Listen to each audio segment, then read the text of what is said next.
সুপ্রিয় দর্শক শ্রোতা, ঈদের ছুটিতে আপনারা চলে আসছিলেন বাড়িতে এবং সেই ঈদের আনন্দকে ভাগাভাগি করে নেওয়ার জন্য পরিবারের সাথে অনেকদিন কাটালেন। আর কিন্তু দুঃখের আরেকটি প্রবল যেন শুরু হয়ে যাচ্ছে, যাওয়ার গুণটা যেন ঘনিয়ে আসতেছে।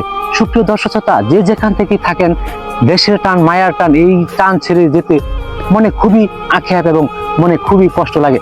সুপ্রিয় দর্শক শ্রোতা, এই মুহূর্তে আপনারা যারা যাওয়ার প্রস্তুতি নিচ্ছিলেন সেই কর্মস্থলে, যে যেখান থেকে আপনাদের বাইরে আসতেছিলেন এবং এখন আবার চলে যেতে হচ্ছে সেই কর্মস্থলে। সুপ্রিয় দর্শক শ্রোতা, কর্মস্থলে যেতেই হবে, জীবনকে পরিবর্তন করতে হলে পরিশ্রম করতে হবে, পরিশ্রম ছাড়া নেই কোনো গতি। সুপ্রিয় দর্শক মন্ডলী, আমি মোহাম্মদ শাহিনম আপনাদের মাঝে বিভিন্ন সময় গান এবং বিভিন্ন সময় এরকম ভিডিও নিয়ে আসি।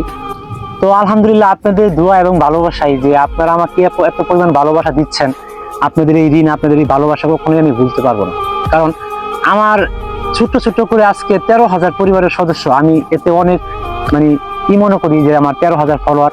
কিন্তু আরো দেখতে পারবেন আপনারা এই ফেসবুক জগতে যারা আসছে, আসলে জানি না এখন এখানে থেকে বের হতেও পারি না এবং আপনাদের ভালোবাসা, আপনাদের কমেন্টগুলো সারার কারণে কিন্তু আবার উৎসাহিত হই। তো বিভিন্ন জেলা থেকে বা বিভিন্ন দেশ থেকে আমাদের ভিডিওগুলো দেখেন আপনারা। তো এটাই অনেক একটা ভালোবাসার যে আন্তরিক মহব্বত, ভালোবাসা, এটাই কিন্তু অনেক বেশি। এই ফেসবুক জগৎ থেকে কেমনে আসলাম বা কিভাবে আসলাম তাও জানি না, আপনাদের ভালোবাসা পাইতেছি এবং আপনারা ভালোবাসা দিচ্ছেন, উৎসাহিত করতেছেন, এই জন্য কিন্তু এই ফেসবুকে এখনো পড়ে থাকা। তো আপনাদের ভালোবাসা এবং আপনাদের দোয়াই আমার ভিডিওগুলো আপনাদের মাঝে যায়। তো অবশ্যই বন্ধু বলেন, বান্ধব বা ভাই, ছোট ভাই, বড় ভাই হিসেবে আমাকে একটু সাপোর্ট করবেন। আসলে আপনাদের সাপোর্ট ছাড়া কিন্তু আমি এখান থেকে আসলে সামনে দিকে যেতে পারবো না। তো যেহেতু আপনারা নিয়ে আসছেন এত দূর, তো অবশ্যই একটু ভালোবাসা দিবেন।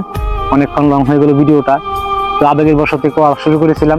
তো সকলেই ভালো থাকবেন। আমি মোহাম্মদ শাহিন আলম, আপনারা যে যেখান থেকে ভিডিওগুলো দেখেন, তো অবশ্যই কমেন্টের মাধ্যমে জানাবেন আমার ভিডিওগুলো কেমন হয়, আর যদি সম্ভব হয় আমার ভিডিওগুলো একটু শেয়ার করে দিবেন। তো সকলেই ভালো থাকবেন। ঈদের ছুটিতে বাড়িতে আসছিলেন এই খুশিকে ভাগাভাগি করে দেওয়ার জন্য, এখন আবার সেই দুঃখের ঘন্টা যেন বেজে আসছে।